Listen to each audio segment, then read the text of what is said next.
سورہ فاتحہ کے مختلف نام بیان کیے گئے. اس کے علاوہ سیاستہ میں سے 5 مصنفین امام ترمذی، امام بخاری رحمۃ اللہ علیہ، امام نسائی، ابن ماجہ، امام داؤد رحمۃ اللہ علیہ، ان 5 محدثین نے مستقل طور پر اپنی کتابوں کے اندر کتاب و تفسیر لکھی ہے اور وہاں پر احادیث کے اندر سے کے ذریعے جو ہے وہ سورہ فاتحہ کے مختلف نام ذکر کیے ہیں. تو یہاں وقت نہیں ہے تو آپ وہاں پر مطالعہ کریں، آپ کو تمام جو ہے وہ نام مل جائیں گے. تو یہ سورہ فاتحہ کا جو ہے وہ نام کے حوالے سے بات تھی جو میں نے آپ کو پڑھا دی. اکثر مفسرین کرام جو ہے وہ بیان کرتے ہیں، ہمارے اساتذہ کرام بھی بیان کرتے تھے. تو سورہ فاتحہ جو بے اتفاق مفسرین کرام جو ہے وہ مکی ہے. تو بسم اللہ الرحمن الرحیم کے حوالے سے ہم نے جو ہے وہ پڑھ لیا ہے کہ اس کے شروع کے اندر جو با ہے یہ با استعانت کی ہے، اور سورہ فاتحہ کے نام کیوں رکھے جاتے ہیں وہ ہم نے جو ہے وہ پڑھ لیے ہیں. بسم اللہ الرحمن الرحیم الحمد للہ رب العالمین الرحمن الرحیم مالک یوم الدین. سورہ فاتحہ کے حوالے سے ہمارے اساتذہ کرام 2 مشہور تقاریر نقل کیا کرتے تھے. سورہ فاتحہ کو پڑھاتے وقت ہمارے اساتذہ کرام 2 مشہور تقریر نقل کیا کرتے ہیں. ایک جو تقریر ہے وہ شیخ الحدیث و تفسیر علامہ شبیر احمد عثمانی رحمۃ اللہ علیہ کی ہے، اور دوسری تقریر جو ہے وہ رئیس المفسرین مولانا حسین علی الوانی رحمۃ اللہ علیہ کی ہے. چنانچہ پہلی تقریر کے فرماتے ہیں کہ علامہ شبیر احمد عثمانی رحمۃ اللہ علیہ جو مشہور تفسیر عثمانی کے مصنف ہیں، علامہ شبیر احمد عثمانی رحمۃ اللہ علیہ جو ہے وہ سورہ فاتحہ کے حوالے سے فرماتے ہیں کہ پورے قرآن کے اندر 6 مضامین بیان کیے جاتے ہیں. فرماتے ہیں کہ پورے قرآن کے اندر مرکزی بنیادی طور پر 6 مضامین اللہ تعالی نے کیا کیے ہیں، بیان کیے ہیں پورے قرآن کے اندر. نمبر 1 توحید، نمبر 2 رسالت، نمبر 3 قیامت، نمبر 4 احکام، نمبر 5 ماننے والوں کے حالات و احکام، نمبر 6 نہ ماننے والوں کے حالات و احکام. علامہ شبیر احمد عثمانی فرماتے ہیں کہ اللہ تعالیٰ نے پورے قرآن کے اندر بنیادی طور پر 6 مضامین بیان کیے ہیں. نمبر 1 توحید، نمبر 2 رسالت، نمبر 3 قیامت، نمبر 4 احکام، نمبر 5 ماننے والوں کے احکام، نمبر 6 نہ ماننے والوں کے احکام و حالات. علامہ شبیر احمد عثمانی فرماتے ہیں پورے قرآن کے اندر یہ 6 مضامین بیان کیے گئے ہیں. یہ 6 کے 6 مضامین اللہ تعالیٰ نے سورہ فاتحہ کے اندر بھی مختصر اور اجمالی طور پر کیا کر دی ہیں، بیان کر دی ہیں. چنانچہ فرماتے ہیں سورہ فاتحہ کے اندر جو ہے وہ اللہ تعالیٰ نے ان جو ہے وہ 6 مضامین کو بیان کیا ہے. فرماتے ہیں کہ الحمدللہ سے لے کر الرحمن الرحیم تک، یعنی پہلی 2 آیات کے اندر اللہ تعالیٰ نے مسئلہ توحید کو کیا کر دیا، بیان کر دیا. اس کے اندر قرآن کا ایک مضمون آ گیا ہے، سب سے پہلا مضمون توحید آ گیا ہے فاتحہ کے اندر. اس کے بعد مالک یوم الدین، اس آیت کے اندر جو ہے وہ اللہ تعالیٰ نے جو ہے وہ قیامت کا ذکر کر دیا ہے. تو اس کے اندر قرآن کا دوسرا بڑا جو ہے وہ مضمون قیامت آ گئی ہے. فرماتے ہیں کہ ایاک نعبد سے لے کر اہدنا الصراط المستقیم تک اس آیت کے اندر اللہ تعالیٰ نے جو ہے وہ احکام کو کیا کیا، بیان کیا ہے. تو قرآن کا جو تیسرا مضمون تھا احکام، وہ اللہ تعالیٰ نے مختصر انداز کے اندر سورہ فاتحہ کی ان 2 آیات ایاک نعبد و ایاک نستعین اہدنا الصراط المستقیم، اس کے اندر اللہ تعالیٰ نے کیا کر دیا، بیان کر دیا ہے. نمبر 4 صراط الذین انعمت علیہم، اس آیت کے اندر اللہ تعالی نے رسالت کو کیا کر دیا، بیان کر دیا. قرآن کا جو چوتھا بنیادی مضمون تھا وہ تھا رسالت. علامہ شبیر احمد عثمانی فرماتے ہیں کہ اللہ تعالیٰ نے وہ مختصر انداز کے اندر رسالت کو صراط الذین انعمت علیہم کے اندر بیان کر دیا ہے. فرمایا کہ راستہ ان لوگوں کا جن پر تو نے انعام کیا. تو انعام یافتہ لوگوں میں سے سب سے پہلا درجہ جو ہے وہ انبیاء کا آتا ہے، اس لیے اس کے اندر فرماتے ہیں کہ رسالت کا بیان آ گیا ہے. اور پانچواں تھا ماننے والوں کے احکام. تو علامہ شبیر احمد عثمانی فرماتے ہیں کہ صراط الذین انعمت علیہم کے اندر پانچواں جو ہے وہ قرآن مجید کا مضمون بھی آ گیا ہے کہ ماننے والوں کے کیا احکام ہیں، کیا حالات ہیں. تو وہ اللہ تعالیٰ نے بیان کر دیا صراط الذین انعمت علیہم کہ راستہ ان لوگوں کا جن کے اوپر تو نے انعام کیا ہے. تو اس کے اندر جو ہے وہ ماننے والوں کے احکام کو کیا کر دیا، بیان کر دیا کہ جو اللہ تعالیٰ کو مانتے ہیں تو اللہ تعالیٰ پر کیا کرتے ہیں، اپنے انعام کرتے ہیں. تو ان کے احکام بھی جو ہے وہ اس آیت کے اندر جو ہے وہ آ گئے ہیں. تو گویا کہ اس آیت کے اندر قرآن کا چوتھا اور پانچواں مضمون جو ہے وہ آ گیا ہے. اس کے اندر رسالت بھی آ گئی ہے اور ماننے والوں کے احکام بھی آ گئے ہیں.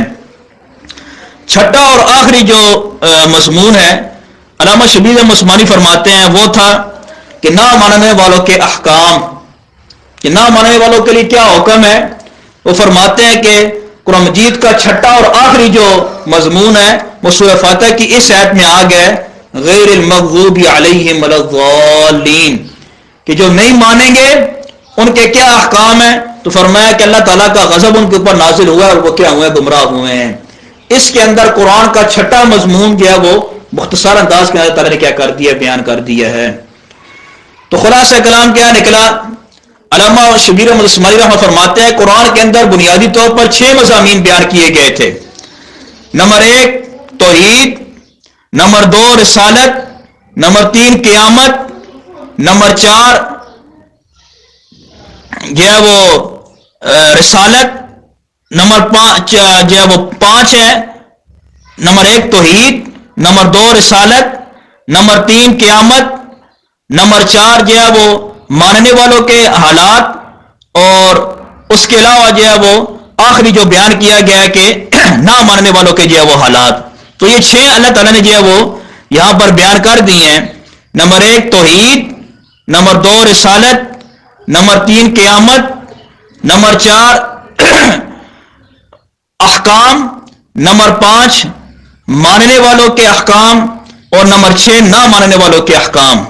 تو علامہ شبیر احمد عثمانی فرماتے ہیں یہ جو 6 مضامین قرآن کے اندر بیان کیے گئے ہیں تو اللہ تعالیٰ نے مختصر طور پر فاتحہ کے اندر جو ہے وہ بیان کر دیے ہیں. ایک تقریر تو یہ جو ہے فاتحہ کے اندر کرائی جاتی ہے. دوسری جو اہم تقریر ہے وہ رئیس المفسرین مولانا حسین علی الوانی رحمۃ اللہ علیہ کی جو ہے وہ ہمارے اساتذہ کرام کروایا کرتے تھے کہ مولانا حسین علی الوانی رحمۃ اللہ علیہ اور مجدد الفسانی رحمۃ اللہ علیہ، اور اس کے علاوہ تفسیر مواہب الرحمان کے اندر یہ لکھا گیا ہے کہ فرماتے ہیں کہ جتنے علوم سماویہ ہیں وہ اللہ تعالی نے سب سے پہلے 3 کتابوں کے اندر کیا کر دیے تھے، بیان کر دیے تھے. وہ 3 کتابیں کون کون سی تھیں؟ تورات، زبور اور انجیل. کہ اللہ تعالیٰ نے تمام علوم سماویہ یعنی جو آسمانی علوم تھے جو اللہ تعالیٰ نے جو ہے وہ انسانوں کی طرف علوم بھیجے مختلف انبیاء کے ذریعے، تو وہ تمام کے تمام جو ہے وہ علوم اللہ تعالیٰ نے بنیادی طور پر 3 کتابوں کے اندر بیان کر دیے تھے، تورات، زبور اور انجیل کے اندر. اور فرماتے ہیں کہ ان تینوں کتابوں کے اندر جو تورات، زبور، انجیل کے اندر اللہ تعالیٰ نے علوم جمع کیے تھے وہ اللہ تعالیٰ نے سب کے سب علوم تینوں کتابوں سے جو اندر جو مضمون تھے وہ سب کے سب اللہ تعالیٰ نے قرآن مجید کے اندر کیا کر دی ہیں، بیان کر دی ہیں. کہ دوبارہ ذرا غور سے سنیے گا کہ اللہ تعالیٰ نے تمام علوم سماویہ کو گزشتہ جو 3 کتابیں تھیں تورات، زبور، انجیل کے اندر تمام علوم سماویہ کو اکٹھا کر دیا تھا، اور وہ جو 3 کتابوں کے اندر تورات، زبور اور انجیل کے اندر جو علوم بیان کیے ہیں اللہ تعالیٰ نے، وہ تمام کے تمام اللہ تعالیٰ نے اس قرآن مجید کے اندر کیا کر دیے ہیں؟ جمع کر دیے ہیں۔ تو گویا کہ قرآن تمام علوم سماویہ آدم علیہ السلام سے لے کر عیسیٰ علیہ السلام پر نازل کردہ انجیل تک جتنے علوم سماویہ بیان کیے گئے ہیں اللہ تعالیٰ نے نازل کیے ہیں، وہ تمام کے تمام جو ہے وہ قرآن کے اندر کیا اللہ تعالیٰ نے بیان کر دیے ہیں۔ فرماتے ہیں اسی طرح قرآن کے جو ہے وہ 4 حصے ہیں۔ قرآن کے کتنے حصے ہیں؟ 4 حصے ہیں۔ پہلا حصہ قرآن کا سورہ فاتحہ کی الحمدللہ سے شروع ہو کر سورہ مائدہ تک رہتا ہے۔ قرآن کے 4 حصے ہیں۔ پہلا حصہ سورہ فاتحہ کی الحمدللہ سے لے کر سورہ مائدہ تک کیا ہوتا ہے؟ مکمل ہوتا ہے۔ اور یہ حصہ بھی قرآن کا جو ہے وہ الحمدللہ سے کیا ہوتا ہے؟ شروع ہوتا ہے۔ قرآن کا دوسرا حصہ سورہ انعام سے لے کر سورہ بنی اسرائیل تک کیا ہوتا ہے؟ مکمل ہوتا ہے۔ اور یہ حصہ بھی الحمدللہ سے کیا ہوتا ہے؟ شروع ہوتا ہے۔ قرآن کا دوسرا حصہ سورہ انعام سے شروع ہوتا ہے اور سورہ بنی اسرائیل تک کیا ہوتا ہے؟ مکمل ہو جاتا ہے۔ قرآن کا تیسرا حصہ سورہ کہف سے شروع ہوتا ہے اور سورہ احزاب کے آخر تک کیا ہو جاتا ہے؟ مکمل ہو جاتا ہے۔ اور قرآن کا یہ تیسرا جو حصہ ہے یہ بھی الحمدللہ سے کیا ہوتا ہے؟ شروع ہوتا ہے۔ اور قرآن کا جو چوتھا اور آخری حصہ ہے وہ سورہ سبا سے شروع ہو کر سورہ ناس تک کیا ہو جاتا ہے؟ مکمل ہو جاتا ہے۔ اور یہ قرآن کا جو چوتھا حصہ ہے یہ بھی الحمدللہ کے الفاظ سے کیا ہوتا ہے؟ شروع ہوتا ہے۔ تو خلاصہ کلام یہ نکلتا ہے کہ مولانا حسین علی الالبانی رحمۃ اللہ علیہ، مجدد الفسانی رحمۃ اللہ علیہ وغیرہ فرماتے ہیں کہ قرآن کے جو ہے وہ 4 حصے ہیں۔ چاروں حصے الحمدللہ سے شروع ہوتے ہیں اور چاروں حصوں کے اندر اللہ تعالیٰ نے بنیادی طور پر 4 مضمون کیا کیے ہیں؟ بیان کیے ہیں۔ قرآن کے پہلے حصے یعنی سورہ فاتحہ سے لے کر سورہ مائدہ کے اندر اللہ تعالیٰ نے جو ہے وہ مسئلہ خالقیت کو بیان کیا ہے۔ یہاں پر دیگر جو ہے وہ مسائل کو بیان کیا ہے، لیکن بنیادی طور پر جو اللہ تعالیٰ نے مسئلہ بیان کیا ہے وہ مسئلہ خالقیت کو کیا کیا ہے؟ بیان کیا ہے۔ سورہ فاتحہ سے لے کر سورہ مائدہ کے آخر تک اللہ تعالیٰ نے جہاں پر اور جو ہے وہ مسائل بیان کیے ہیں قرآن کے، لیکن سب سے اہم اور بنیادی جو مضمون بیان کیا ہے وہ اللہ تعالیٰ نے مسئلہ خالقیت کو کیا کیا ہے؟ بیان کیا ہے کہ تمام چیزوں کو، جتنی بھی چیزیں ہیں چاہے وہ آسمان کے اندر ہیں، زمین کے اندر ہیں، زمین کے تہہ سے لے کر اور 7 آسمانوں کے اندر سمجھ میں آ گیا، یا اس سے اوپر جو کچھ چیز موجود ہے ان سب کو پیدا کرنے والی کون ہے؟ اللہ تعالیٰ کی ذات ہے۔ اس مسئلے کو بنیادی طور پر اللہ تعالیٰ نے قرآن کے پہلے حصے کے اندر بیان کیا ہے۔ دوسرے حصے کے اندر اللہ تعالیٰ نے جہاں پر اور دیگر مسائل کو بیان کیا ہے وہاں پر مرکزی مضمون جو اللہ تعالیٰ نے مرکزی مسئلے کو بیان کیا ہے وہ بیان کیا ہے تربیت کو، کہ تمام کائنات چاہے وہ چرند پرند، حیوانات، جمادات جو بھی موجود ہیں، تمام کائنات کے اندر، آسمان و زمین کے اندر ہر چیز کی تربیت اور اس کو پالنے والی ذات جو ہے وہ اللہ تعالیٰ کی ذات ہے۔ اس مضمون کو اللہ تعالیٰ نے قرآن کے دوسرے حصے کے اندر مرکزی طور پر کیا کیا ہے؟ بیان کیا ہے۔ اور دوسرا حصہ کہاں سے شروع ہوتا تھا؟ سورہ انعام سے لے کر سورہ بنی اسرائیل، کہ اس کے اندر اللہ تعالیٰ نے جہاں پر اور مسائل بیان کیے ہیں وہاں پر مرکزی جو اللہ تعالیٰ نے مضمون بیان کیا ہے وہ مسئلہ تربیت یعنی ربوبیت کو کیا کیا ہے؟ اللہ تعالیٰ نے کیا کیا ہے؟ بیان کیا ہے۔ قرآن کے تیسرے حصے کے اندر جو تیسرا حصہ شروع ہو رہا ہے سورہ کہف سے لے کر یعنی 15 پارے کی سورہ کہف سے لے کر سورہ بنی اسرائیل کے آخر تک یہ قرآن کا تیسرا حصہ ہے.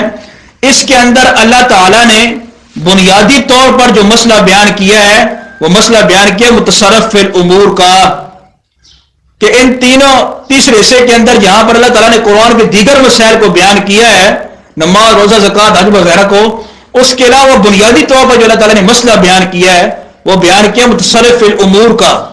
متصرف فی الامور کا مطلب یہ ہے کہ تمام کاموں کے اندر تصرف کرنے والا، تمام کاموں کے اندر مکمل طور پر اختیار رکھنے والا، تمام جو ہے وہ کاموں کے اندر قدرت کاملہ اور مختار کل جو ذات ہے وہ صرف اور صرف اللہ تعالیٰ کی ذات ہے. اس مسئلے کو اللہ تعالیٰ نے جو ہے وہ قرآن مجید کے تیسرے حصے کے اندر سورہ کہف سے لے کر سورہ احزاب کے اندر جو ہے مرکزی طور پر اس کے اوپر کیا کیا اللہ تعالیٰ نے زور دیا اور بیان کیا ہے. قرآن کا چوتھا حصہ ہے سورہ سبا سے لے کر جو 22 پارے کی سورت ہے، سورۃ السبا سے لے کر سورۃ الناس تک یہ حصہ ہے. اس حصے کے اندر اللہ تعالیٰ نے جہاں پر اور مختلف قسم کے مضامین اور مسائل بیان کیے ہیں، وہاں پر بنیادی طور پر جو اللہ تعالیٰ نے مسئلہ بیان کیا ہے وہ بیان کیا ہے کہ قیامت کے دن شفیع غالب صرف اور صرف اللہ تعالیٰ کی ذات ہوگی، اللہ تعالیٰ کے علاوہ کوئی بھی شفیع غالب جو ہے وہ نہیں ہوگا. یعنی چوتھے حصے کے اندر اللہ تعالیٰ نے بیان کیا ہے کہ چوتھے حصے کے اندر جہاں پر دیگر مسائل بیان کیے ہیں ان کے ساتھ اہم اور بنیادی جو مضمون اللہ تعالیٰ نے بیان کیا ہے وہ یہ مسئلہ بیان کیا ہے کہ قیامت کے دن شفیع غالب یعنی تمام کی شفاعت قبول کرنے والی ذات صرف اور صرف اللہ تعالیٰ کی کیا ہوگی، ذات ہوگی. اور یہ مضمون اللہ تعالیٰ نے قرآن کے چوتھے حصے کے اندر کیا کیا ہے، بیان کیا ہے. یہ توجہ کیجئے گا کہ قرآن کے 4 حصے ہیں اور چاروں حصوں کے اندر پہلے حصے کے اندر اللہ تعالیٰ نے بنیادی طور پر مسئلہ خالقیت کو بیان کیا. دوسرے حصے کے اندر اللہ تعالیٰ نے مسئلہ ربوبیت کو کیا کیا ہے، بیان کیا ہے. اور قرآن کے جو ہے وہ تیسرے حصے کے اندر اللہ تعالیٰ نے بنیادی طور پر اپنے مختار کل متصرف فی الامور ہونے کو بیان کیا ہے. اور قرآن کے چوتھے حصے کے اندر اللہ تعالیٰ نے مرکزی طور پر یہ بیان کیا ہے، بنیادی طور پر یہ بیان کیا ہے کہ شفیع غالب قیامت کے دن صرف اور صرف اللہ تعالیٰ کی ذات ہے. تو قرآن کے 4 حصے تھے، چاروں حصوں کے اندر 4 بنیادی مسائل بیان کیے گئے ہیں. تو مولانا حسین علی الواری رحمۃ اللہ علیہ اور مجدد الافسانی رحمۃ اللہ فرماتے ہیں کہ قرآن کے 4 حصوں کے اندر جو بنیادی 4 مسئلے بیان کیے گئے ہیں وہ اللہ تعالیٰ نے خلاصے اور نچوڑ کے طور پر وہ چاروں کے چاروں مسئلے فاتحہ کے اندر کیا کر دیے ہیں، بیان کر دیے ہیں. سب سے پہلا جو مسئلہ تھا وہ مسئلہ خالقیت کا تھا. تو اللہ تعالیٰ نے وہ پہلا مسئلہ جو ہے وہ سورہ فاتحہ کے جو ہے وہ الحمدللہ رب العالمین کے اندر کیا کر دیا ہے، بیان کر دیا ہے. قرآن کے اندر جو پہلا حصہ تھا اس کے اندر مسئلہ خالقیت کو بیان کیا گیا تھا. اور وہ بنیادی جو مسئلہ ہے وہ فرماتے ہیں کہ اللہ تعالیٰ نے سورہ فاتحہ کی آیت الحمدللہ رب العالمین کے اندر بیان کر دیا ہے کہ تمام جہان کو الحمدللہ، تمام تعریفیں اللہ کے لیے ہیں. یہاں پر اس آیت کے اندر الحمدللہ کے اندر اللہ تعالیٰ نے مسئلہ خالقیت کو بیان کیا ہے. وہ کس طرح بیان کیا ہے کہ مکہ کے جو مشرک تھے وہ کہا کرتے تھے کہ کائنات کے اندر جتنی مخلوقات ہیں اس کو پیدا کرنے والی ذات جو ہے وہ اللہ تعالیٰ کی ذات ہے. یعنی اس کے اندر وہ بھی کیا کرتے تھے، مسلمانوں کے ساتھ مشترک تھے کہ وہ کہا کرتے تھے کہ اللہ کی باقی صفات کا تو وہ کیا کرتے تھے، انکار کیا کرتے تھے. لیکن مسئلہ خالقیت کے اندر وہ بھی کیا کرتے تھے، اقرار کیا کرتے تھے کہ پیدا کرنے والی کیا اللہ تعالیٰ کی ذات ہے.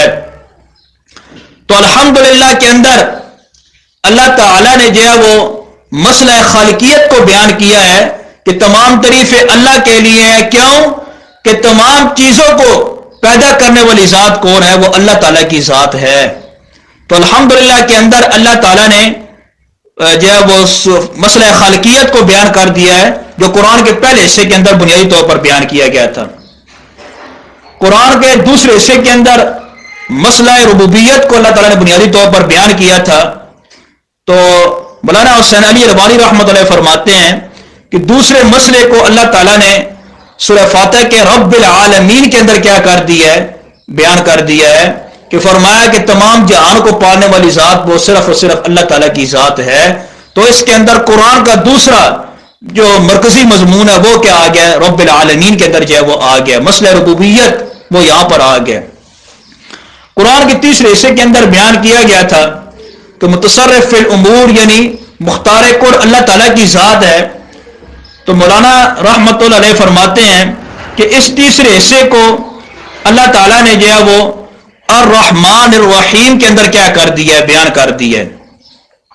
الرحمن الرحیم کے اندر اللہ تعالیٰ نے مختار کل ہونے کو بیان کر دیا ہے کہ اللہ تعالیٰ فرماتے ہیں کہ میری ذات دنیا اور آخرت کے اندر رحمت کرنے والی ہے۔ جب رحمت کرنے والی میری ذات ہے دنیا کے اندر بھی اور آخرت کے اندر بھی، تو تمام کاموں کا اختیار بھی میرے پاس موجود ہے۔ تو قرآن کے تیسرے حصے کے اندر متصرف فی الامور یعنی مختار کل ہونے کا بیان تھا، وہ اللہ تعالیٰ نے سورہ فاتح کے الرحمن الرحیم کے اندر بیان کر دیا ہے۔ چوتھا اور آخری جو ہے وہ مرکزی مسئلہ جو اللہ تعالیٰ نے سورۃ السبا سے لے کر سورۃ ناس تک بیان کیا تھا، وہ مسئلہ یہ تھا کہ قیامت کے دن کوئی شفیع غالب نہیں ہے، کوئی سفارش کو قبول کرنے والا نہیں ہے اللہ تعالیٰ کی ذات کے علاوہ۔ مولانا رحمۃ اللہ علیہ فرماتے ہیں کہ اللہ تعالیٰ نے وہ مالک یوم الدین کے اندر کیا کر دیا، بیان کر دیا ہے۔ فرمایا کہ قیامت کا دن کا مالک میں ہوں۔ جب قیامت کے دن کا مالک میں ہوں تو قیامت کے دن شفیع غالب یعنی تمام کاموں کا فیصلہ کرنے والا اور تمام کاموں کے اندر سفارش قبول کرنے والی ذات صرف اور صرف اللہ تعالیٰ کی ذات ہے۔ تو مولانا رحمۃ اللہ علیہ کے تفسیر کے جو ہے وہ مطابق قرآن کے اندر بنیادی طور پر 4 حصے تھے اور چاروں حصوں کے اندر بنیادی طور پر 4 مسائل بیان کیے تھے، اور وہ اللہ تعالیٰ نے مختصر طور پر جو ہے وہ سورہ فاتح کے اندر کیا کر دی ہیں، بیان کر دی ہیں۔ آگے دیکھیں جی، بسم اللہ الرحمن الرحیم۔ یہاں پر اللہ تعالیٰ نے جو ہے وہ بیان کیا ہے، تسمیہ وغیرہ کو نازل کیا ہے۔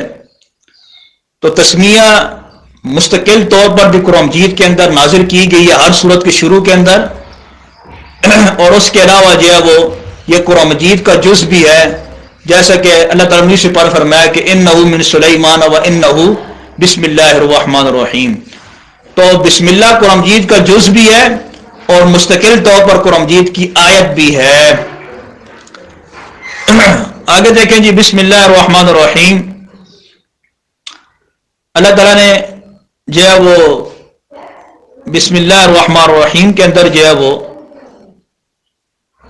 ایک خصوصی نقطے کی طرف جو ہے وہ اشارہ کیا ہے، وہ یہ ہے کہ مشرکین جو مکہ تھے وہ جب بھی کوئی کام شروع کیا کرتے تھے تو اس کام کو شروع کرنے سے پہلے وہ کہتے تھے کہ بسم اللات و بسم العزی۔ وہ اپنے معبودار کا کیا کرتے تھے، نام لیا کرتے تھے ہر کام کو شروع کرنے سے پہلے۔ چنانچہ جب قرآن مجید نازل ہوا تو اللہ تعالیٰ نے آپ صلی اللہ علیہ وسلم اور صحابہ کو حکم دیا کہ یہ مشرکین مکہ جب کوئی کام شروع کرتے ہیں تو اپنے بتوں کا، اپنے الہ کا نام لیتے ہیں، اور آپ نے جو کام شروع کرنا ہے تو اس کام کو شروع کرنے سے پہلے میری ذات کا کیا کرنا ہے، نام لینا ہے۔ اس لیے اللہ تعالیٰ نے جو ہے وہ قرآن مجید کے اندر جو ہے شروع کے اندر جو سورۃ تسمیہ نازل کی ہے بسم اللہ الرحمن الرحیم، اس کے اندر جو بسم اللہ کا معنی کرتے ہوئے مفسرین کرام فرماتے ہیں کہ یہ شروع کے اندر بات جو کیا تھی، استعانت کی تھی، کیونکہ مشرکین اپنے تمام کاموں کے اندر اپنے الہوں کے نام کی مدد کے ساتھ کیا کرتے تھے، شروع کرتے تھے۔ تو اللہ تعالیٰ نے آپ وسلم کو خصوصاً تاکید کیا کہ آپ نے جو کام شروع کرنا ہے تو اس کے اندر مدد جو ہے وہ میرے نام کے ساتھ کیا کرنی ہے، طلب کرنی ہے۔ تو اس لیے یہاں پر جو ہے وہ با استعانت کی ہے۔ دوسرا بات یہاں پر کہ بسم اللہ الرحمن الرحیم کی جو با ہے، یہ با حروف جہرہ ہے، اور آپ نے پڑھا ہے کہ ناز کے اندر پڑھا ہوگا کہ جہرہ کا کوئی نہ کوئی کیا ہوتا ہے، متعلق موجود ہوتا ہے۔ یا لفظوں میں موجود ہوتا ہے یا مقدر نکالا جاتا ہے. یہ آپ نے نال بالکل بنیادی چیزوں میں پڑھا ہوا ہے. تو حروف جارہ کا یا تو متعلق لفظوں میں موجود ہوتا ہے یا پھر مقدر نکالا جاتا ہے. تو بسم اللہ الرحمن الرحیم کی جو با ہے، با جار ہے، اس میں مجرور بالکل مجرور ہے. یہ جار مجرور مفسرین کرام کے نزدیک جو ہے وہ اس کا متعلق جو ہے وہ مقدر نکالا جائے گا، اور فرماتے ہیں کہ اس کا متعلق جو ہے وہ مؤخر ہوگا، مؤخر کیا جائے گا. یعنی اس طرح ہوگا کہ بسم اللہ الرحمن الرحیم اشرع. متعلق کو مؤخر کرنے کی بنیادی وجہ یہ ہے کہ اس کے متعلق کو مؤخر کرنے کی وجہ سے کر کے حسر پیدا ہو گیا. یعنی بسم اللہ الرحمن الرحیم کے متعلق کو مقدم کیا جاتا تو معنی یہ ہوتا کہ اشرع بسم اللہ الرحمن الرحیم، میں شروع کرتا ہوں اللہ تعالیٰ کے نام کے ساتھ جو بے حد مہربان نہایت رحم کرنے والا ہے. اس کا معنی یہ ہوتا ہے کہ میں شروع کرتا ہوں. لیکن جب اشرع فعل کو مؤخر کر دیا جائے گا اور حروف جارہ کو اس کے متعلق کیا جائے گا تو بسم اللہ الرحمن الرحیم اشرع ہوگا. معنی یہ کریں گے کہ میں اللہ ہی کے نام کے ساتھ میں کیا کرتا ہوں، شروع کرتا ہوں. تو اس کے اندر کیا پیدا ہو جائے گی، حسر پیدا ہو جائے گی. یعنی اللہ ہی کے نام سے میں شروع کرتا ہوں، اللہ کے نام کے علاوہ میں کسی کے ذات کے نام کے ساتھ وہ شروع نہیں کرتا. یہ اس لیے بیان کیا گیا ہے تاکہ مشرکین کا مکمل طور پر رد ہو جائے کہ وہ کہتے تھے کہ ہم اپنے الہ کے نام سے شروع کرتے ہیں، اور قرآن میں اللہ تعالیٰ نے فرمایا کہ آپ کہیں کہ میں اللہ ہی کے نام سے شروع کرتا ہوں، یعنی ان کے معبودان باطلہ کے نام سے جو ہے میں شروع نہیں کرتا. چنانچہ علامہ نصفی رحمۃ اللہ علیہ نے تفسیر مدراک کے اندر اور علامہ زمخشری رحمۃ اللہ علیہ نے تفسیر کشاف کے اندر یہ بات نقل کی ہے. یہ لکھ لیں، وَكَانُوا يَبْدَؤُونَ بِأَسْمَاءِ آلِهَتِهِمْ وَكَانُوا يَبْدَؤُونَ بِأَسْمَاءِ آلِهَتِهِمْ فَيَقُولُونَ بِاسْمِ اللَّاتِ وَبِاسْمِ الْعُزَّى وَبِاسْمِ الْعُزَّى فَوَجَبَ أَن يَقْصُدَ الْمُؤَحِّدُ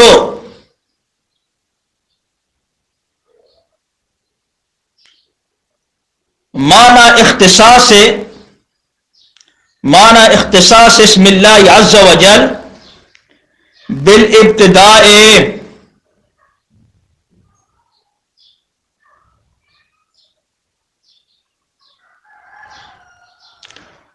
فرماتے ہیں کہ مشرکین مکہ اپنے الہوں کے نام کے ساتھ شروع کیا کرتے تھے. فیقولون، وہ کہا کرتے تھے کہ باسم اللات و باسم العزى، وہ کہتے تھے کہ ہم لات اور عزا کے نام کے ساتھ شروع کرتے ہیں. تو فرماتے ہیں کہ فواجب، ضروری ہے ان یقصد الموحد، کہ ہر موحد قصد کرے اللہ تعالیٰ کے نام کے اختصاص کے ساتھ ابتدا کرتے ہوئے، کہ ہر کام کے اندر ابتدا کرتے ہوئے اللہ ہی کے نام کو کیا کرے، خاص کرے، تاکہ جو ہے وہ مشرکین مکہ کا مکمل طور پر کیا ہو جائے، رد ہو جائے.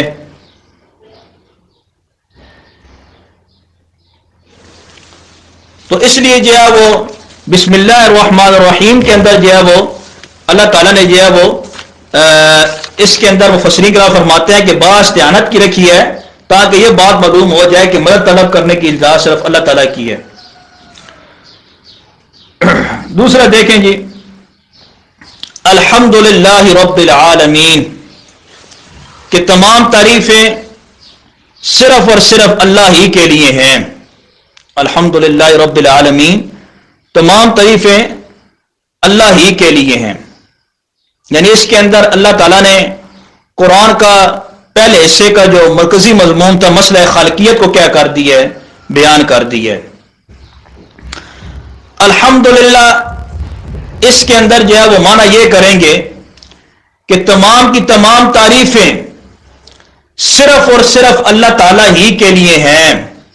اس کے اندر معنی اثر ہے، یعنی جتنی بھی تعریف ہیں وہ صرف اللہ ہی کے لیے ثابت ہیں، اللہ کے علاوہ کسی اور کے لیے جو ہے وہ ثابت نہیں ہیں۔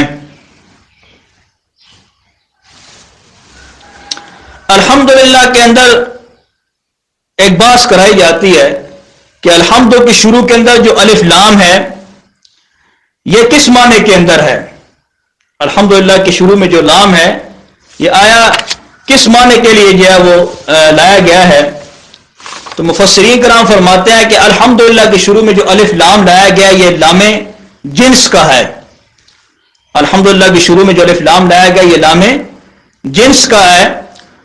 لام جنس کا مطلب یہ ہے کہ جن سے حمد جو بھی ہے وہ سب کی سب اللہ تعالیٰ کے لیے کیا ہیں جو ہے وہ ثابت ہیں۔ تو چنانچہ مفسرین کرام فرماتے ہیں کہ الحمدللہ کا معنی یہ کریں گے کہ الحمدللہ کہ جن سے حمد صرف اور صرف اللہ ہی کے لیے کیا ہے ثابت ہے۔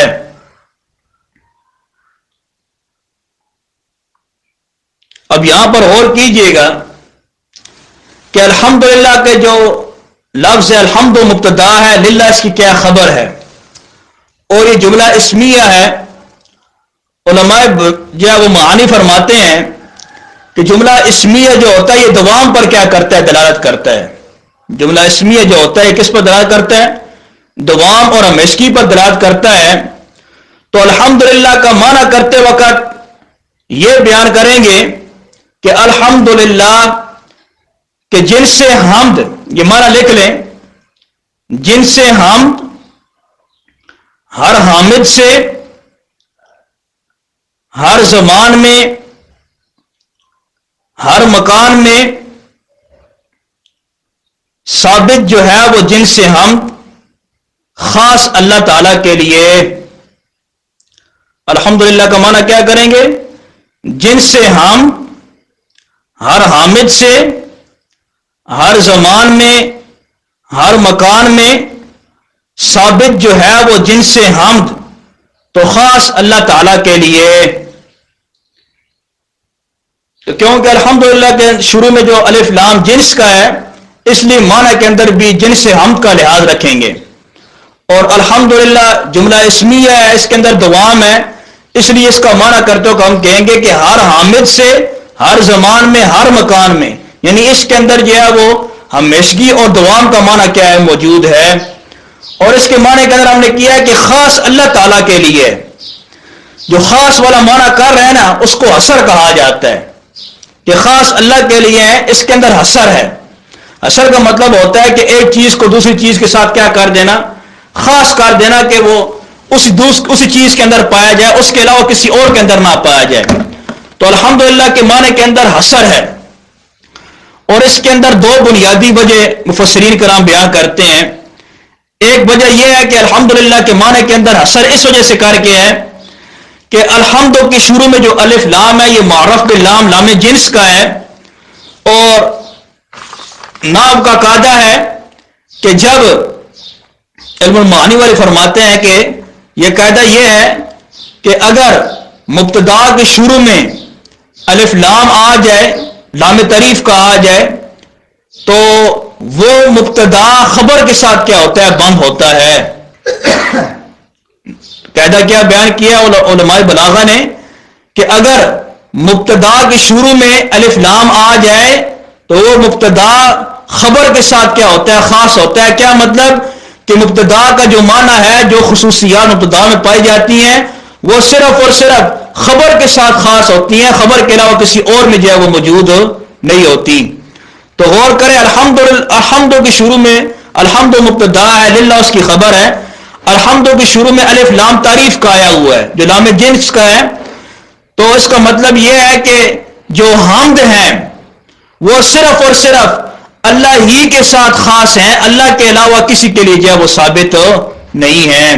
اس لیے معنی کرتے ہوئے ہم نے کہا ہے کہ تمام تعریفیں اللہ ہی کے لیے ثابت ہیں، کیونکہ الحمد کے شروع میں جو الف لام تعریف کا ہے اس نے مبتدا کو کیا کر دیا ہے، خبر کے ساتھ کیا کر دیا، خاص کر دیا ہے۔ مطلب یہ ہے کہ تمام تعریفیں صرف اور صرف اللہ ہی کے لیے، اللہ کے علاوہ کسی کے لیے ثابت نہیں ہیں۔ دوسرا جو ہم اثر والا معنی بیان کر رہے ہیں، مفسرین کرام لکھتے ہیں کہ للہ، یہاں پہ جو لام جا رہا ہے یہ لام اختصاص کے لیے آیا ہے۔ آپ نے شرح متامہ میں پڑھا ہوگا کہ لام جارہ کے مختلف معنی آتے ہیں، ان میں سے ایک جو اس کا اہم معنی آتا ہے وہ آتا ہے اختصاص، اللام للاختصاص ہے، آپ نے پڑھا ہوگا شرح متامہ کے اندر. تو یہاں پر بھی جو لام ہے للہ کا لام ہے، یہ لام اختصاص کا ہے. تو معنی کریں گے کہ تمام تعریفیں اللہ ہی کے ساتھ کیا خاص ہیں. یہاں پر اختصاص کا معنی جو ہے وہ لام جارہ کو جیسے کر کے کیا ہو رہا ہے، پیدا ہو رہا ہے. تو مطلب کیا ہے، الحمدللہ کہ تمام کی تمام تعریفیں اللہ ہی کے ساتھ خاص ہیں. یعنی دنیا کے اندر جتنی بھی تعریفیں کی جائیں، جتنی بھی چیز تعریفیں کی جائیں، وہ حقیقت میں صرف اور صرف اللہ ہی کے لیے ہی ہوتی ہیں.